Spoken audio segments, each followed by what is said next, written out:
I'm Jacqueline. The ballroom was in chaos as every screen suddenly switched to the Bloomberg terminal feed.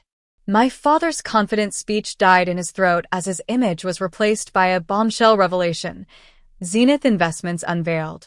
Asia's hidden colossus. Jacqueline Thompson controls a $7.2 billion empire. Mystery investor behind major Asian mergers exposed. The silence was deafening at first, then shattered by the simultaneous buzzing of hundreds of phones. I calmly continued wiping the table in front of me, watching as my family's expressions shifted from smugness to disbelief. Let me take you back. I come from a wealthy family in Hong Kong. My father, Arthur Thompson, is a well-known figure in the financial world, the head of Thompson Financial Group. My stepmother, Olivia, is a social climber who always looks down on me. My elder brother, Ethan, and sister, Isabella, are just as arrogant as their mother. On this night, it was my father's 68th birthday party, held at the opulent Peninsula Hotel's Grand Ballroom. I was wearing a seemingly plain black shirt, a $3,500 Armani piece designed to look like service staff attire. As soon as the party started, Olivia sneered at me and handed me a cleaning cloth, saying, "Since you're good for nothing, at least help the staff." Little did they know that while I was cleaning tables, my investment firm, Zenith Investments, had quietly become a titan in global finance. I'd built it from the ground up, without touching my trust fund for years. While my family thought I was aimlessly wandering, I was orchestrating some of the biggest deals in Asian finance.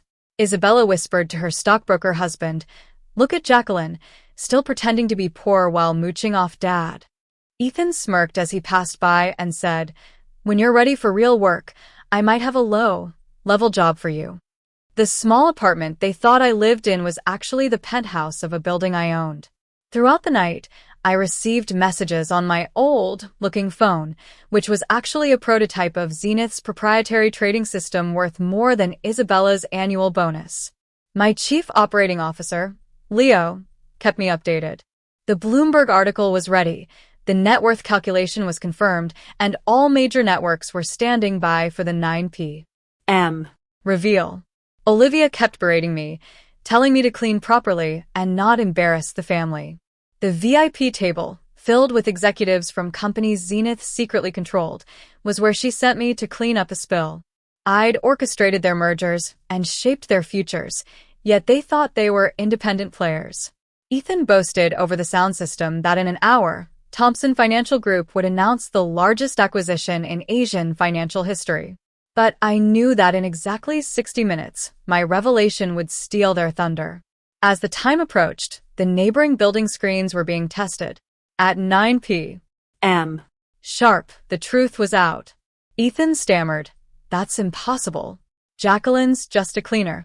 I straightened up, put down the cleaning cloth, and said, "Am I a cleaner, or the woman who owns controlling stakes in most of the companies you do business with?"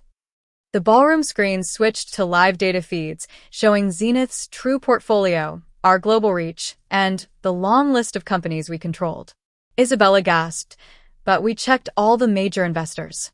Your firm wasn't even listed." I replied, "Because I didn't want it to be."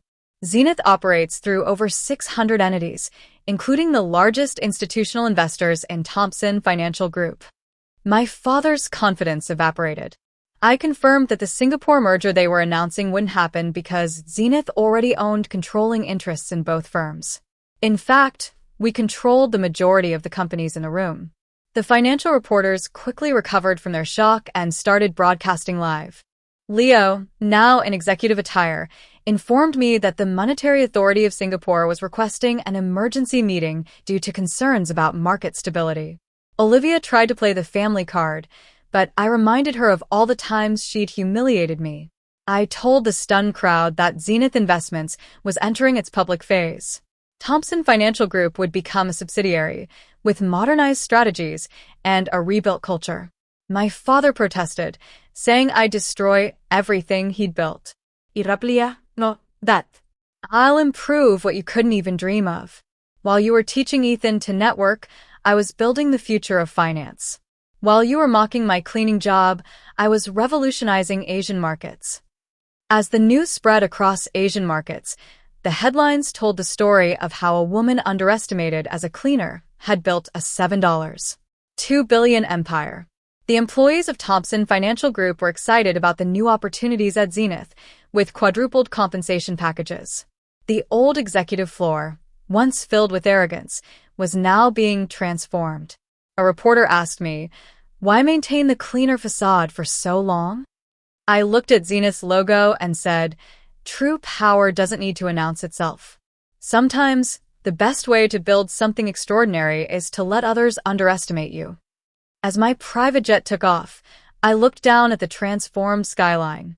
Sometimes the person they make clean tables becomes the one who owns the building.